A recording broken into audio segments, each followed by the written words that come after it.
നമ്മളെപ്പോഴും നന്ദി പറയേണ്ട ഒരു അമ്മ ഈശോയുടെ അമ്മയോടല്ലേ.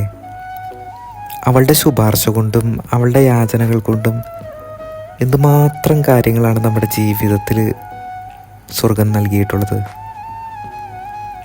അവൾ വഴി എൻ്റെ ജീവിതത്തിൽ ചൊരിഞ്ഞ അനുഗ്രഹങ്ങൾ, അവൾ വഴി ദൈവം മാപ്പെഴുതി തന്ന അപരാധങ്ങൾക്ക് കണക്കില്ല.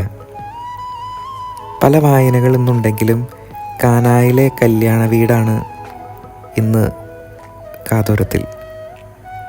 ക്ഷണിച്ച അതിഥികൾ ഒരുപാട് പേരുണ്ടായിരുന്നു, കൂട്ടത്തിൽ ഈശോയുടെ അമ്മയും.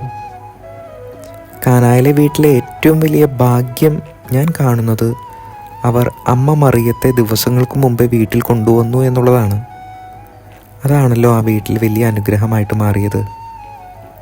അമ്മയാണ് ഈശോയെ കൊണ്ട് അത്ഭുതം ചെയ്യിപ്പിക്കുന്നതും.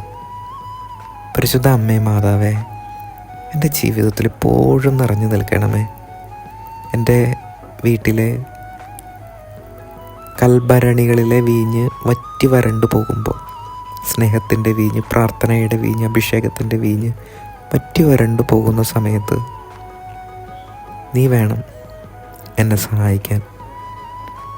സ്വർഗാരോപണ തിരുനാളിൻ്റെ മംഗളങ്ങൾ സ്നേഹപൂർവ്വം നേരുന്നു.